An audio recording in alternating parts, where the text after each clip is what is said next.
교도선 목사입니다. 오늘도 여러분과 함께 은혜 받게 되었습니다. 오늘은 하나님의 구원계획 창세기 18장 19장입니다. 하나님께서는 아브라함에게 기쁜 소식과 심판의 소식을 이제 전해주십니다. 사도 바울도 로마서에 보면 말이죠, 두 가지 메시지를 이제 전해주고 있습니다.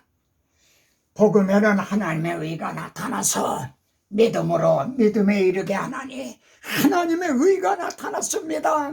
이 의를 받아 있기만 하면은 하나님과 화목하고 하나님 앞으로 돌아갈 수가 있습니다. 이 의를 믿음으로 받습니다. 이렇게 이제 증언했습니다. 그런가 하면 하나님의 진노가 나타나나니 하고 이제 또 이 심판의 소식을 전해주고 있습니다. 둘 중 하나만 선택할 권리가 설교자들에게는 없습니다. 자, 17장에서 하나님은 아브라함에게 너를 열국의 아버지가 되게 하겠다. 그래서 아브라함이라 하라. 또 사레라 하지 말고 사라라 하라. 내가 너를 열국의 어머니가 되게 하겠다. 이렇게 언약을 세워주셨죠. 그런 후에 오늘 본문 18장에서는요, 하나님께서 아브라함을 찾아오십니다. 그런데 이 하나님을 맞이하는 말이죠, 아브라함과 롯의 이 대조점을 주목해 보시기 바랍니다. 여호와께서 오정즈음에, 그러니까 12시쯤 돼서 아브라함에게 나타나시니라 그렇게 말합니다. 근데 롯에게 이제 오신 시간은요, 저녁 때였어요. 아, 나의 시간은 오정쯤인가, 바울에게 해보다 더 밝은 빛이 비춰진 그 오정쯤인가, 아니면 저녁 때인가. 장막문에 앉았다가 마주했어요. 그런데 롯은 성문에 앉아있다가 마주했어요. 나는 어떤 상태에 있는가? 장막문은 나그네 정신입니다. 소돔 성문은 아주 말뚝을 박은 거죠. 세상에다 말뚝을 받은 겁니다. 이제 이 아브라함은 달려나가 영접을 했다 그럽니다. 근데 롯은요, 일어나 영접을 하고 어딘지 좀 거리가 있죠. 롯이 아브라함은 말이죠, 주여 내가 주께 은혜를 입어 싸우면 종을 떠나 지나가지 마시옵고 당신들의 종의 집에 오셨음이니이다. 그러니까 아주 기쁜 마음으로 말이죠, 내 말대로 그리하라. 이렇게 아주 허락을 하십니다. 근데 롯도 말이죠, 성문에 앉았다가 마주해서 내 주여 종의 집으로 들어와 이렇게 쉬었다가 가십시오 그랬어요. 그랬더니 아니라 우리가 거리에서 밤을 새우리라. 주님 내게 오시면은 뭐라고 말씀을 하실 것인가. 여러분 페스메나 크로스 위에 찬송가를 아시죠? 예, 거기에 주여 주여 종을 떠나지 마시고 죄인 오라 하실 때에 날 부르소서.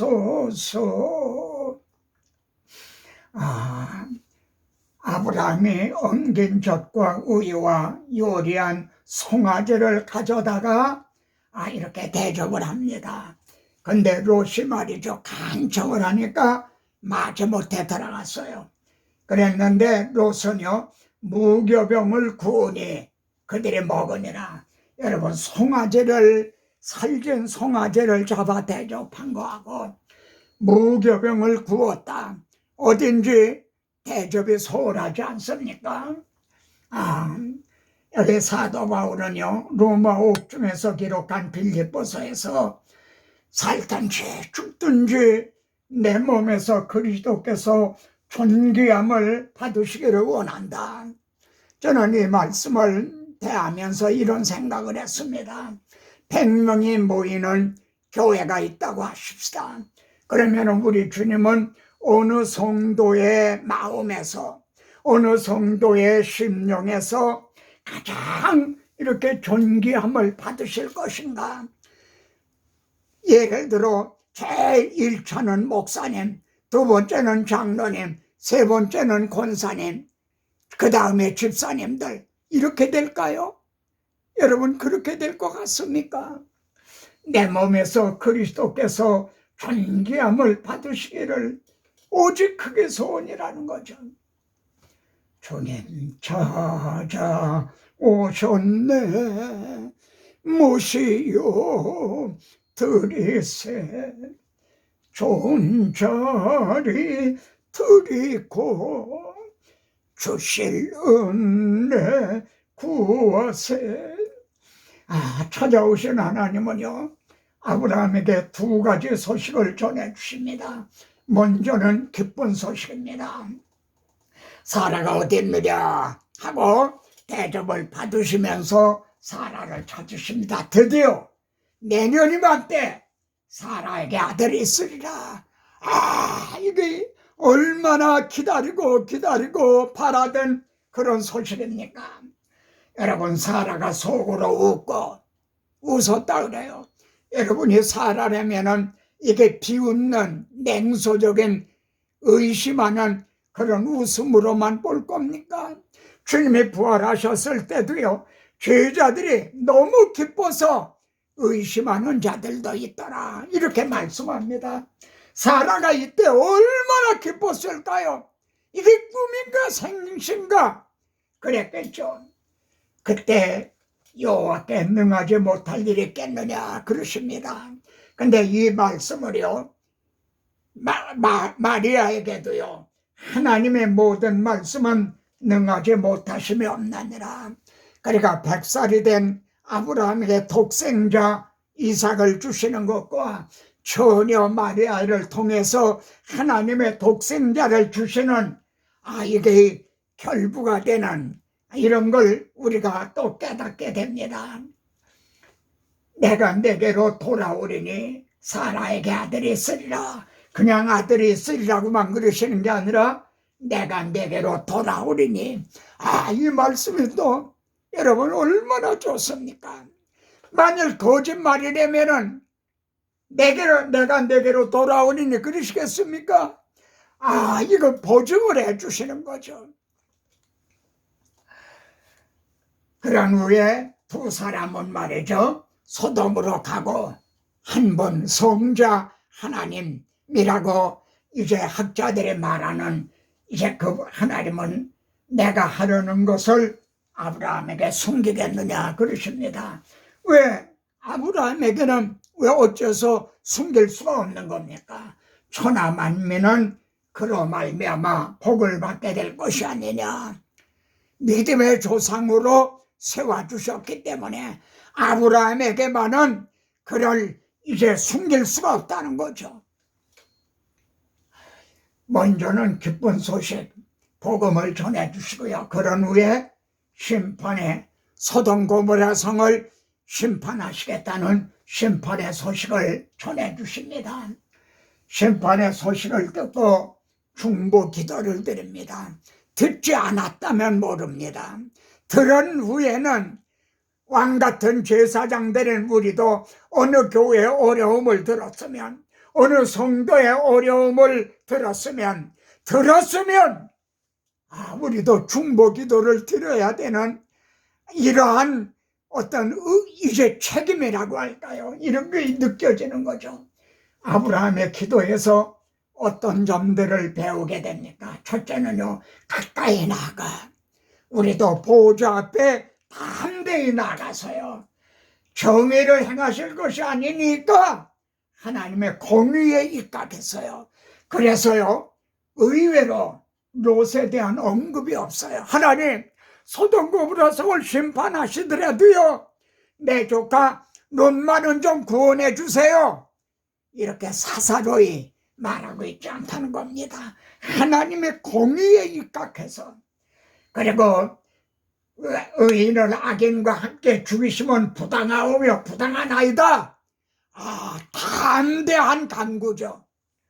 그리고 나는 티끌이나 개와가 싸우니 감히 죽게 하려나이다. 그러면서도 겸비한, 내가 이번만 더 아뢰리이다. 6번이나 끈질긴 그런 기도를 드립니다.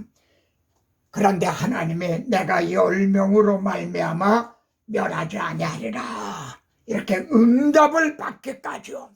그런데요, 왜 아브라함은 10명에서 그쳤을까요? 하나님 5명을 찾으시면요, 하나님 1명을 찾으시면요, 왜 그러지 않았을까요?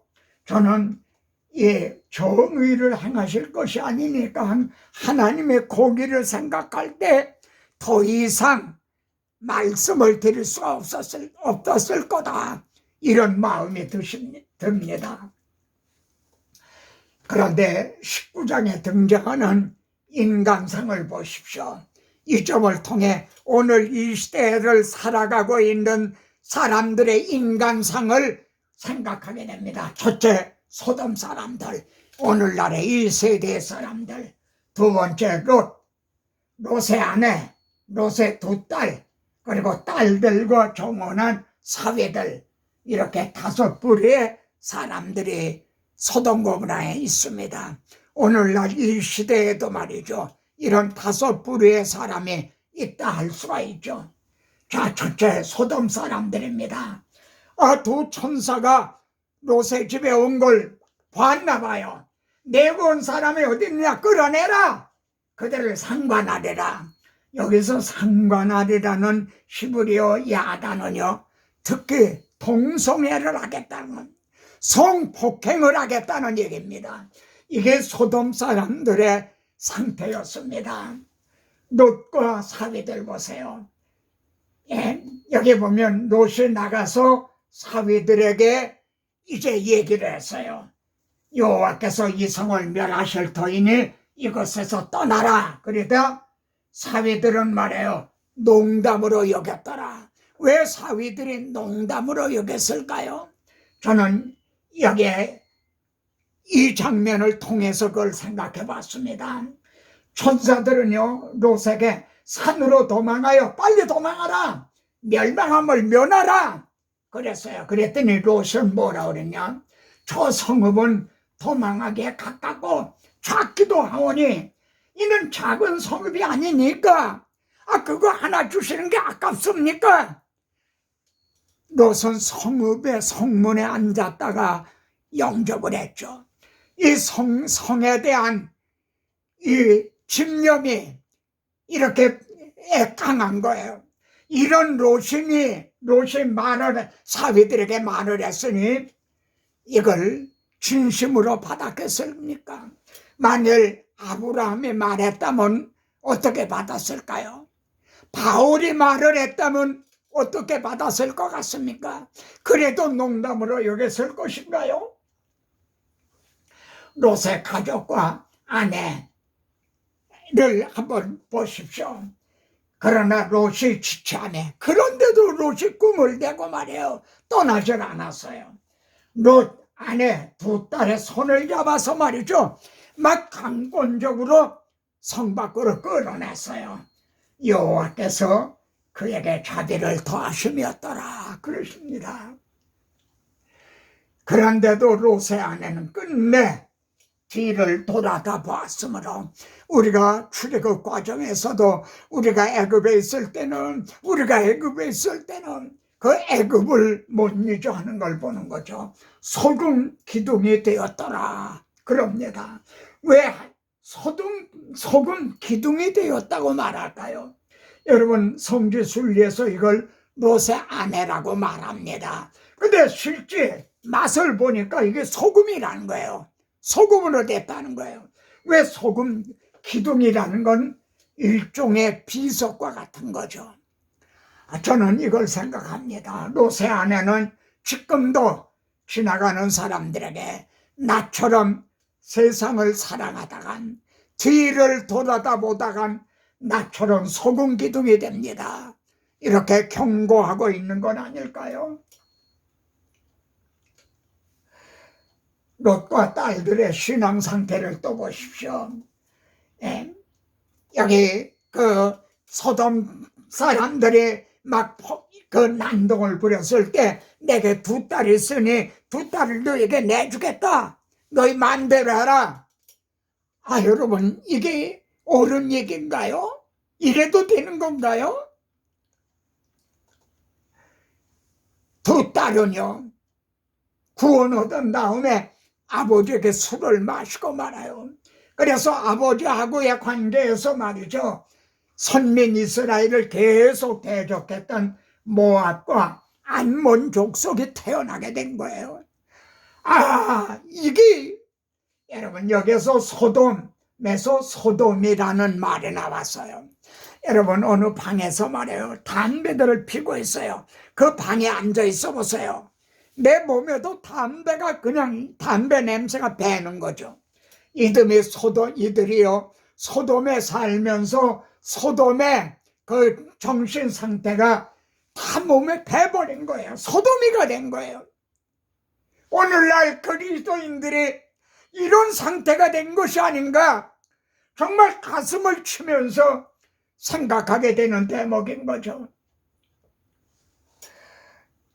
여러분, 소돔 고모라 그 죄악의 심히 무거우니 과연 내가 들린 부르짖음과 같은지 알려 하노라. 하나님의 현장을 보셔야 아시는 하나님입니까? 왜 이렇게 말씀하셨나요? 이거는요, 소돔 고모라 성을 심판하시는 것이 어째서 의로우신가? 하나님이 심판하시는 것을 이제 하나님은 그런 무자비한 하나님이 아니시다, 이렇게 말하는 자들이 있거든요. 하나님의 공의를 옹호하는 그런 말씀인 겁니다. 여러분, 계시록에 최후 심판을 하시는데요, 그때 제단이 말하기를, 이 본제단이 말한다는 거예요. 본제단이 뭡니까? 대속 제물이, 속죄 제물이 드려지던 곳이 본제단이에요. 하나님의 세상 죄를 지고 가는 하나님의 어린 양이 우리 대신 대속 제물이 되주신 본제단이 말하는 거예요. 하나님은 자기 아들을 이렇게 심판하시고 그리고 오래도록 참고 기다리셨어요. 지금은 은혜 받을 날이요, 구원의 날이라고. 그런데도 끝내 이 복음을 배척을 한다면 심판하신 것이 참되시고 의로우시도다. 이해가 되십니까? 소돔 고모라 성을 심판하신 것이, 최후 심판을 하신 것이 참되시고 의로우시도다. 여러분, 시편에는 그때의 사람의 말이 진실로 의인에게 갚음이고 진실로 땅에서 심판하시는 하나님이 계시다리로다. 이 복음과 함께 고난을 받은 자들에게 하나님이 갚아주시고요, 그리고 심판하시는 이 하나님이 계시다. 때는 이미 늦었지만요, 최후 심판이 있어야만 하나님이 계시다는 걸 그때라도 알게 된다는 뜻인 거죠. 주님은요, 인자의 마음은 노아의 때와 같고 롯의 때와 같으리라 그러십니다. 여호와께서 유황불을 소돔과 고모라에 피같이 내려 다 엎어 멸하셨더라, 이렇게 말씀하죠. 노아의 때는요, 물이 넘침으로 물로 심판을 받았죠. 소돔 고모라 성은 유황불로 심판을 받았죠. 이와 같이 불사르기 위하여 멸망의 날까지 지금 보존해 두신 것이라 이렇게 말씀합니다. 여러분, 베드로후서는요, 베드로의 유언과 같은 그런 마지막 말입니다. 노아의 때, 롯의 때에도요, 부옷 얻은 자들이 있었다는 겁니다. 그럼 구원의 방도가 무엇인가? 그게 우리들에게 거울이 되는 겁니다. 노아의 때는요, 언약을 내가 언약을 세우리니, 그래서 방주로 들어가고 언약 안으로 들어가야 돼요. 언약을 떠나면 안 돼요. 두 번째, 롯의 때는요, 성 밖으로 끌어내라. 세상에서 떠나야 돼요. 떠나라. 거기서 나와. 그가 받을 재앙을 받지 말라. 그런데 우리는 언약 밖으로 나가고 있고 세속에 물들어가고 있는 건 아닌가요? 이 시대, 우리가 사는 이 시대는요, 소돔은 더욱 많이 있습니다. 소돔은 장소가 아니라 사상의 문제예요. 너희 소돔에 관한들아, 누굴 보고 이렇게 말합니까? 예루살렘 성에 있는 지도자들을, 제사장, 서기관, 장로들을 향해서 너희 소돔에 관한들아 그럽니다. 현대 교회를 보실 때, 한국 교회를 보실 때 뭐라고 말씀하실 것인가? 그리고 예루살렘 성에 사는 하나님의 백성들을 향해서요, 너희 고모라의 백성들아 그러십니다. 계시록에 보면 두 증인이 증언을 마치고 중입을 당하는, 순교를 당하는 장면이 있죠. 그 성은 영적으로 하면 소돔이라고도 하고 오늘날도 영적으로 소돔 고모라는 참으로 많은 겁니다. 보세요. 레위기 20장에 보면 여인과 동침하던 남자와 동침함 둘 다 가지가니를 행하니 죽여라 그럽니다. 그런데 오늘날은 어떻습니까? 미국에도요, 한국에도 공공연히, 심지어 교회에서 목사가 동성애자들 주례를 서주기까지 해요. 이 시대 소돔은 정말 이 시대의 심판날이 얼마나 우리에게 가까이 다가왔는가, 이걸 생각하게 됩니다. 그리스도의 주민들이 전해야 될 두 가지 메시지, 우리는 둘 중에 하나만 선택할 권리가 없죠. 그런데 오늘의 설교자들이 두 주제를 얼마나 함께 전해주고 있나요? 첫째요, 복음에는 하나님의 의가 나타나서, 하나님의 의가 나타나서 어디 있다 나타났습니까? 잘 보십시오. 만세와 만대로부터 감추어졌던 그 복음인데 이제는 성도들에게 나타났다는 겁니다. 감추어졌던 복음이 나타났다.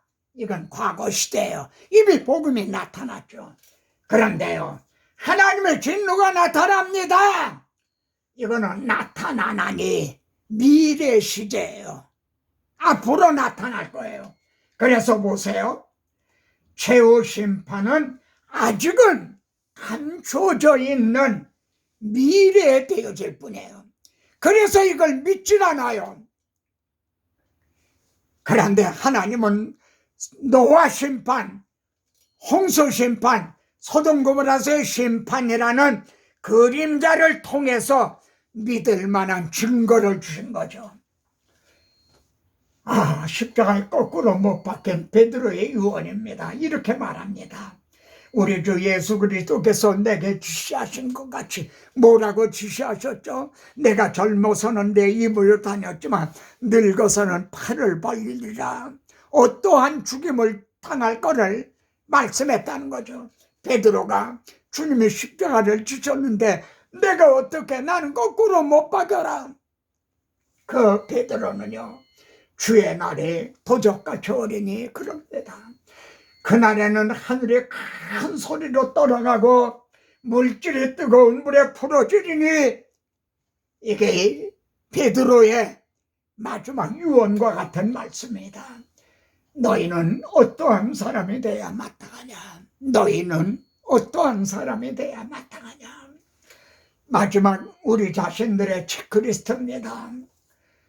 주님이 내게 오시는 시간은 저녁 때인가 아니면 오정 시간일까? 주님이 오실 때 나는 성문에 앉아 있다가 맞이할 것인가? 아니면 나그네 정신으로 장막문에 앉아 있다 맞이할 것인가? 나는 저 성읍은 도망가기에 가깝고 나는 세상에 대한 집착이 이렇게도 심한가? 그리고 못 잊어 뒤를 돌아본 로세처, 나의 신앙 상태는 어떠한가? 특히 말이에요, 롯의 말을 농담으로 여겼더라. 내가 친구들에게 이 복음을 전하고 심판을 전했을 때 친구들은 내 말을 농담으로 여길 것은 아닌가. 내가 강단에서 정말 천사와 같이 설교했을 때 성도들은 나의 설교를 얼마나 진실한 것으로 나의 삶의 진실성은 어떠한가 돌아보게 합니다. 다음 시간에 또 뵙겠습니다.